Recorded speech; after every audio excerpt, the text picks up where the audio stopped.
Okay, welcome everybody. It is lovely to have you. So today we are going to be talking about sleep. I don't know about you, but I'm often in the night, if I'm busy, I'm tossing and turning, trying to get to sleep.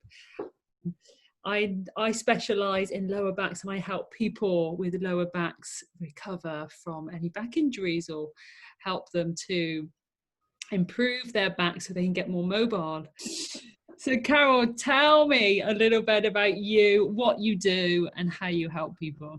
Yes, my name's Caryl, and I'm actually a registered holistic nutritionist and a certified sleep science coach. And I help women get to sleep. It all started because many years ago, maybe it was about 10, 11 years ago, I couldn't sleep. And let's face it, I was in a hot mess because I had all kinds of other health issues. And quite frankly, I did nothing about it, right? You know, you just sit around and complain about your issues and so on, but it was the lack of sleep that actually sent me around the bend, that I really wanted to figure out how to get to sleep, and I was not going to take sleeping pills. And so that's what started me on the journey. That's what started me off becoming a registered holistic nutritionist and a whole bunch of other things to try and find the mystery of getting to sleep, because I think anybody who can't sleep and has been to the doctor has left a little bit frustrated, maybe even scratching their head saying, why is there no solutions? Why is nothing working? Why can't somebody tell me just how to get to sleep? So that's me. Thank you, Caryl. So talking about that, so what is the number one thing that's stopping people from sleeping well? Oh, very good question, because if we only knew, right? So everything that happens to us, what goes on in our body is very individual. So we're all basically the same, but we're all biologically unique. So what's going on in your body that is stopping you from getting sleep? And there is a whole host of reasons that could be happening. Probably the number one, I would say, not getting to sleep would be stress. And I should point out that this is for people who have been to the doctor and they have ruled out a sleep disorder, because sleep disorders are very big, like restless leg syndrome or sleep apnea. This is a medical condition. You need to see your doctor for that. And so when you leave the doctor's office saying, no, you're fine, then let's look at the other things that could be affecting your sleep. And stress is probably the biggest one. Anxiety and that racing mind that just won't shut off when you go to bed. Or there's also hormonal imbalances. All kinds of things are going on in your body. And depending on what age group you are, will have different kinds of hormones. What's going on, believe it or not, in your gut. Having an unhealthy gut will also cause you problems as well, because you won't be making the right neurotransmitters and the hormones that help you to get to sleep. You could also have your circadian rhythm out of whack. We're all sync in with our own internal clock. And if you decide that you want to operate at a different time than your body, you're going to have a problem somewhere, and sleep is going to be one of them. So that's another thing. So I think I've got something like, I don't know, 24 or 5 different reasons why you're not sleeping, but those are pretty much the top ones. Or things like stimulants, like coffee, alcohol, that can stop you from sleeping. And I think in your particular case, for your people, is pain. Pain will wake you up, and pain can be very difficult to manage when you're trying to sleep. So learning to manage that pain to help you to sleep is probably the key there. But if you're also in pain and not sleeping, then you're creating stress. And when you're creating stress, you're creating a hormonal issue. And if you're creating that issue, you're also creating a gut health issue. So you can see where one thing starts, and then all of a sudden it's this cascade of other things in the body starting to malfunction or not work as efficiently as they should. And voila, you're not sleeping. Thanks. It's complicated. So the people that you help and support, is there anything in particular that they've tried in the past to sort of, is there a common thing? Is it generally people have tried tablets, or I don't know, in the past I've tried kind of that valerian tea and things like that. Mm-hmm. Common thing that people try? Oh my gosh, yeah, people just, and I think that's the downside to all this is when you read about sleep and they'll say, well, try this, try that. And off you go to the store to try this and try that. And then you come home and say, well, that doesn't work. You know? So it's this trying things randomly that you read about. I call it throwing spaghetti at the wall and hoping something sticks. But if you understand why you're not sleeping, if you understand that it's stress, if you understand that it's stimulants, it's your circadian rhythm, then you're going to make a different choice. So I think the most common thing, and I believe that you can't buy this in the UK, but I think it's melatonin. I believe you can't buy it there, but melatonin you can buy off the shelf here in North America. And that's probably the go-to for nearly everybody, is to try melatonin. And melatonin is a hormone that helps the body get to sleep. Doesn't keep you asleep all night, it's to get you to sleep. And so people don't understand that. So if they're waking up at 3 in the morning and they're downing themselves with melatonin. So understanding what you're taking is very helpful as well. And understanding how melatonin gets created can also help. So for example, if to make melatonin, you need to make serotonin. And if you need to make serotonin, then you need to have a healthy gut. So you can see how it goes right back to that. And yes, I love valerian. Valerian is a great herb that can help with sleep. But if your issues are something other, like I said, if your circadian rhythm's off, or you have too many stimulants, or if you're in pain, valerian isn't necessarily going to help you, because it's helping to relax the body. So again, trying to strategically get something or take something that will help manage with what you have, right? So understanding the why first will help give you the clue to get the how to get to sleep. But yes, so people just will read anything and they'll say, oh yeah, turn off electronics, make the room dark, wear blue light blocking glasses, and no computer screens. Well, these are all the great tips, but if you aren't making the right hormones for sleep, that isn't going to help in the end. It's going to help a little bit. So all of these tips are actually very helpful, but it might not be what you need for your body. I hope that answered the question. Does. So I was going to ask them what actually do we need to do, but it's very complex. It's a variety of things dependent on whatever your case is, really. Absolutely. And I think that's what the key was for me when I couldn't sleep. The first clue that my issue was cortisol, which was stress. So if I could take a minute to explain how stress stops you from sleeping. So your body pumps out cortisol from your adrenals when you're in a state of stress. So that's the fight or flight, right? So I think we all understand what that is. So you sense danger or you're threatened, your body pumps out cortisol so that you can fight or flee. Now, in modern society, none of us are fighting, none of us are fleeing. We're staying with it. And so we just build it up. We're not getting rid of it. And so we end up with this chronic stress. And when you have chronic stress, it starts to cause some more havoc in the body, because you're always stressed. You're late for work, you get to work, the boss is yelling at you, or you missed a deadline, you forgot to do something, you come home, you drive home and there's traffic, you're in the commuter and the trains are busy, and you get home and now some crisis happened at home, and you're just in that stress all day long, you're not doing anything about it. And then you go to bed. And you feel tired, you're exhausted, it's been a busy day, and then you jump into bed and boing, you're wide awake. And that's because cortisol is being pumped out to help you fight or flee. And so cortisol is what naturally comes to the body when you wake up. So when you wake up in the morning, that means cortisol is going through your body. So here you are trying to sleep, and cortisol is being pumped in your body, which is why when I would go to bed, I'd say, well, it feels like it's daylight, right? And that's what's actually going on. So you're never going to sleep if cortisol is being pumped into your body. So this is where the relaxation, trying to calm the body down. So this is what can happen when the hormones go out of whack. And certainly with the cortisol. So how it works is cortisol wakes you up, and as you go through the day, it starts to wane. As it comes in the night, then melatonin starts to be produced in the body, and then it kicks in and you go to sleep. And as you're sleeping, then all of a sudden it stops, and then cortisol starts being produced. So that's how it should happen naturally for the body. So that's how stress will stop you from sleeping. Mm-hmm. Thanks, Caryl. I also wanted to ask you as well, because what I found, I wonder whether you could do a little description of this if you felt comfortable, just about the circadian rhythms, because I did a little sleep course at one point, and, you know, they were talking about, you know, you're tired, you're on the sofa, you're yawning, you might stay there another 10 minutes, and then by the time you get upstairs, then you might be in that next circadian cycle. So you've kind of missed that sleep downtime. Right. Yes. Because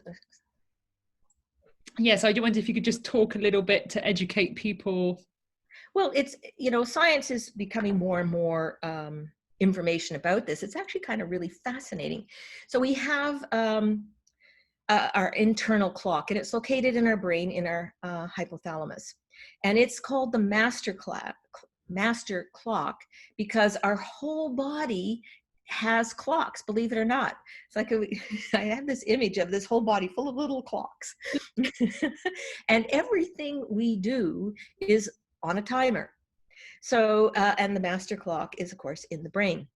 So this is where going to bed and getting up at the same time is so important, because you're setting that clock. Trying to do something different than what you do all the time throws the clock off. And then it doesn't really, it changes your energy, it changes what is going on in your body. So just about every body process is going to have this clock. So the things that we like to manipulate are when we go to bed, when we get up, when we exercise, if we exercise, when we eat our food, and even when we have a bowel movement. All of this is in a rhythm in our cycle, because let's face it, although we don't like to think of it this way, we are nature. So we have that natural cycle in nature of light and dark. But we manipulate it through natural light or alarm clocks. So all of these things are going to upset that natural rhythm in our body, our clock, and it will change our energy. So for example, let's say you normally eat breakfast, and then one day you decide not to eat breakfast. So it's going to change your energy. You're going to feel differently. And that's because you've upset your clock. Or Monday to Friday, you go to bed at the same time, and then you get up at the same time because you go to work.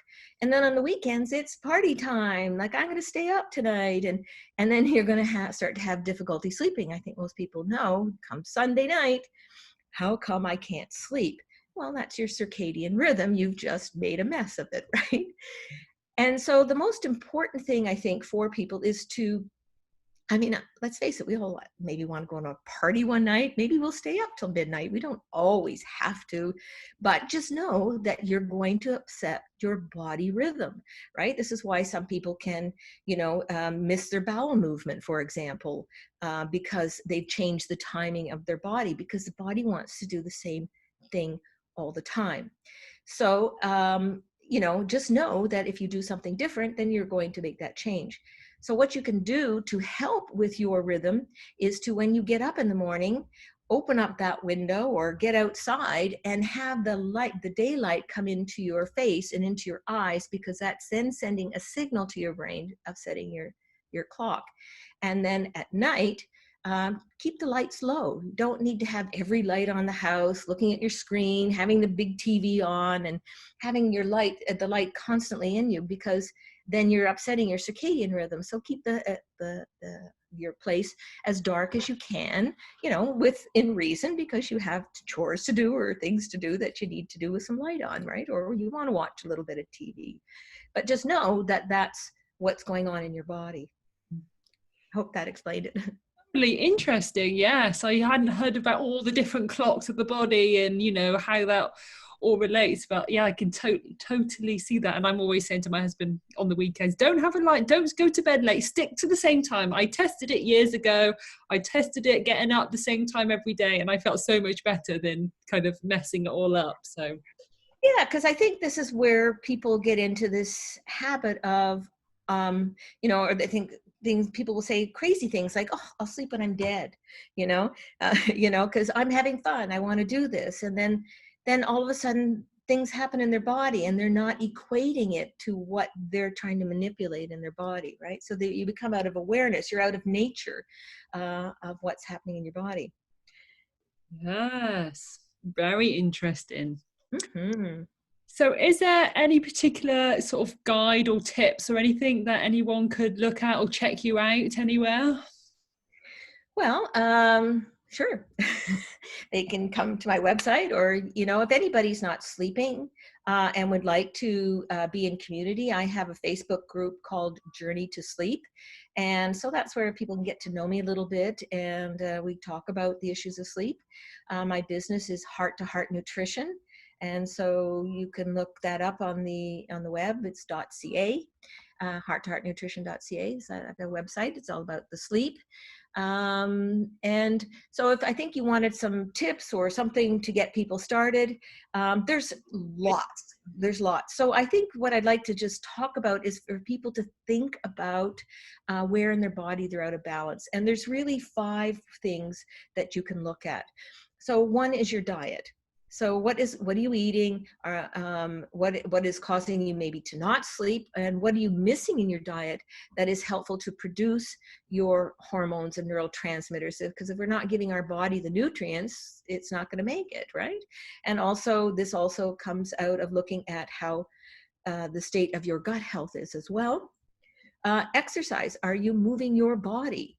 The body needs to move. And no, we don't all have to run off and join a gym. We just have to do the things because, 200 years ago, people weren't joining gyms, but they were certainly moving their bodies a lot more. So walking and housework, gardening, all these things count. Can you relax? People don't know how to relax. So learning how to de-stress and do some relaxation techniques. There's tons of them out there. These are especially for the chronically stressed people, learning to get that body to relax. So then there's lots of stuff. And so find something that appeals to you, right? And again, it goes back to the balancing of the hormones. What are you missing? Where are you out of whack? And that's very challenging for people to figure out because there's not always tests. And even if you get tested, well, what does that mean? So then we go back to looking at diet again. And then mindset. Mindset is huge. And this is where I think a lot of people get into trouble, particularly maybe in for your people, is that when you have pain and you can't sleep, right? So going to bed becomes maybe like a fearful place, oh gosh, I'm going to bed and my back aches. I mean, for myself, I have osteoarthritis in my knee, so I can turn over in the night and wake up from that sharp pain that happens in the knees. So you can become fearful of going to bed because it's a place where you don't sleep. And so when you have pain, you can associate the two. And this is where chronic insomnia can happen because people literally can talk themselves into not sleeping.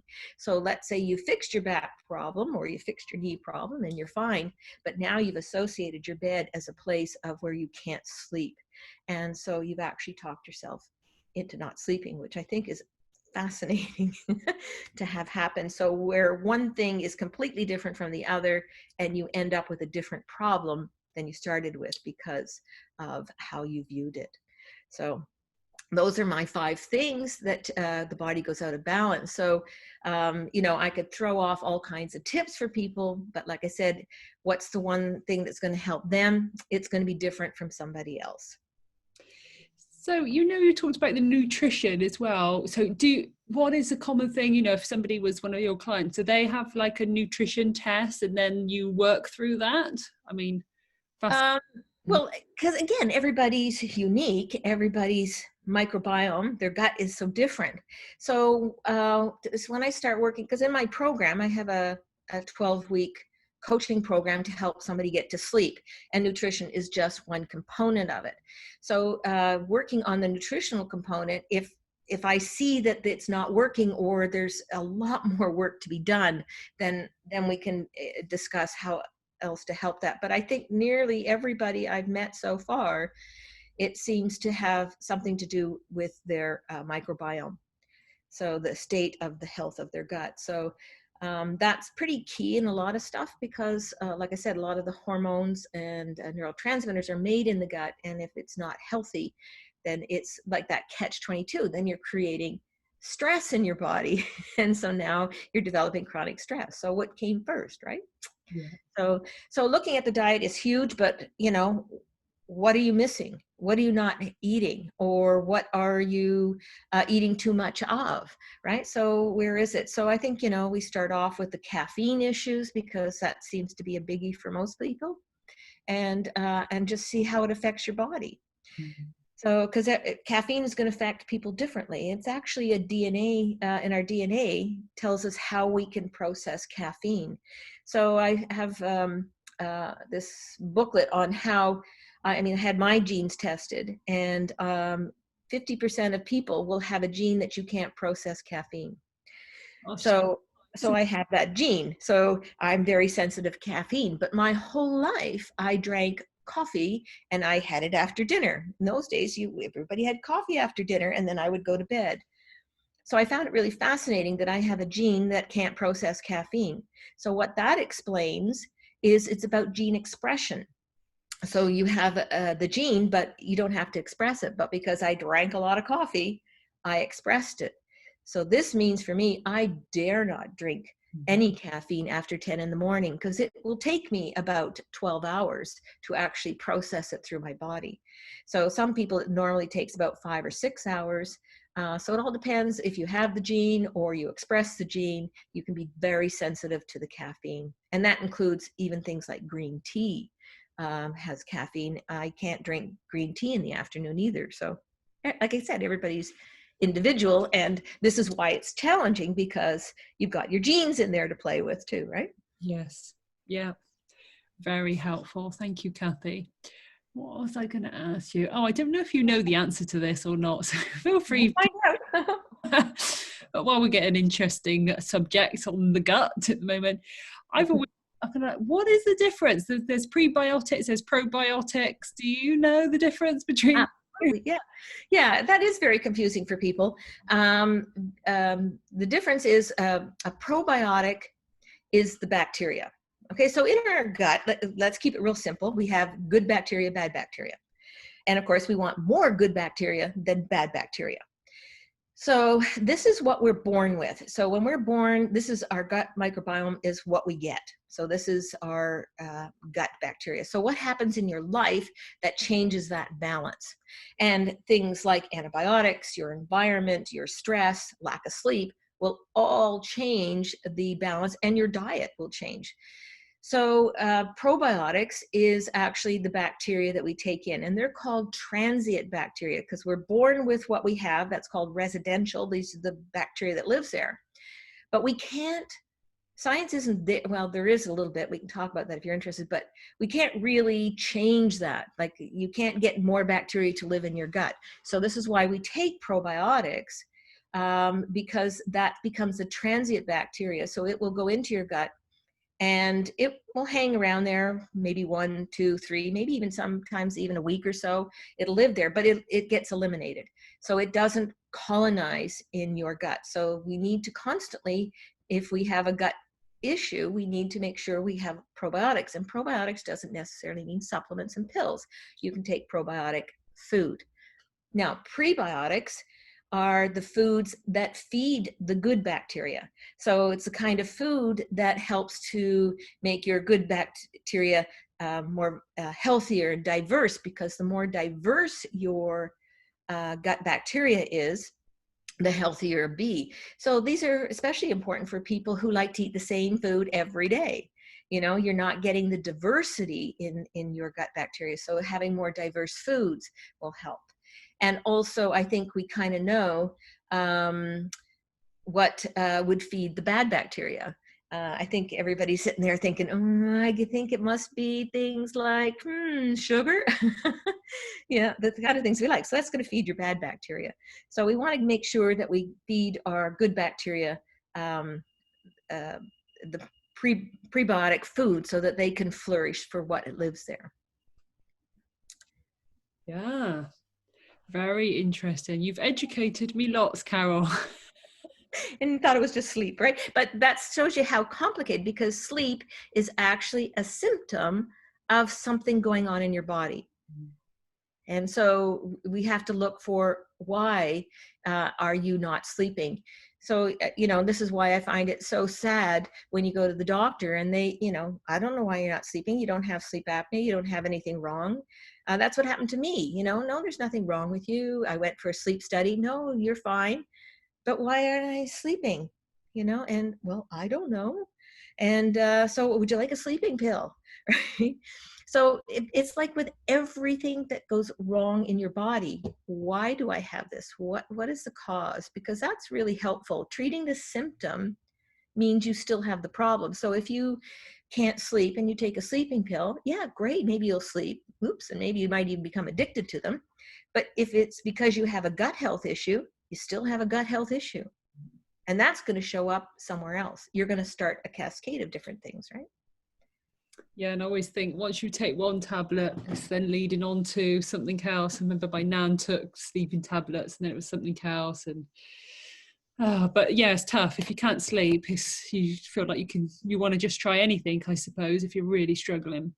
Oh my God, it's like it's desperation, it's frustration. I've never felt anything so beyond being able to think, what am I going to do? Like when you're wide awake all night long, and then you're exhausted, your body is physically exhausted, and you're wide awake thinking, what the heck is going on? It drives you crazy. People go crazy when they can't sleep. And of course, then everything also goes into place. I was obese. And I'm pounds, like over 220 pounds. I was huge and growing. And that was because I couldn't sleep, because it upsets my blood sugar. So when I would need energy, so then I would reach for something sweet or something that gives me the energy. So the spin-off of not being able to sleep, it created other health problems. Yeah. Yeah, I can relate to that as well. Whenever I've not slept, I'm just like, I got to eat all day. I got to keep eating to keep going. Right, because your hormones have been upset, right? And Yeah. it becomes a blood sugar issue. Yeah, and also when I had my daughter, just put her to sleep. She was up loads in the night, and then I'd be like going back to bed, and I knew she'd be awake in another hour and a half. Then I'll be there lying, going, I can't get to sleep, and then it would be like 15 minutes before she was about to wake back up again. I've gone to sleep, and then she's woke back up, and it used to take me like an hour and a half to get to sleep. And my husband was just like, why don't you just go to sleep? I was like, I can't go to sleep. I'm trying. Actually, I have heard that more than once from women whose husbands say, just go to sleep. Because unfortunately, we're a little bit more complicated than men from a hormonal point of view. And so more women will have sleep issues than men. So yeah, I have a saying in my group, sleep like a husband. Yeah, they sleep. Yeah, I will say actually, when I teach yoga and Pilates, and often when I do relaxation at the end, and often the men will just go off to sleep. And I remember in this one class, this man, it was like, do about 10 minutes, but after 5 minutes he's there snoring. All the other women were kind of getting up really irritated because they take ages to kind of relax and chill out. If they're new, if they're not in the habit of doing a relaxation thing, but the men just seem to be able to switch off very, very easily. Yeah. Anything else that you in particular wanted to talk about or add? No, I think I've said a lot. I hope I haven't confused anybody. I hope I brought some clarity to the sleep. I'd love to say, here's my top 10 tips to try, but like I said, it could be like throwing spaghetti at it. I think, I think people also, maybe I will leave with one tip. It's my absolute favorite tip for everything and everybody. And maybe you also teach this too. And it's about deep breathing. And I think we don't do enough deep breathing. We're always up here in our breath, and that keeps us in a state of stress as well. So I love something like the 4-7-8 breath. Do you know that? The 4-7-8? Do you find some people can't quite do it because it's quite a long hold on the 7 and exhale for 8? Right. So, but it's not about, see, this is the other thing that I have an issue with, is that I give these tips to people and they say, oh, I tried it, didn't work. Well, it's not about trying it and saying it doesn't work. It's about doing it every day. Mm-hmm. So it's, do the deep breathing every day. and then tell me in 2 months that it doesn't work. Don't tell me you tried it and couldn't get to sleep. Deep breathing isn't going to knock you out and put you to sleep, but it's going to put your body in a state of relaxation so that it can go to sleep. So if you can't do the 4-7-8 breath, then just work up to it.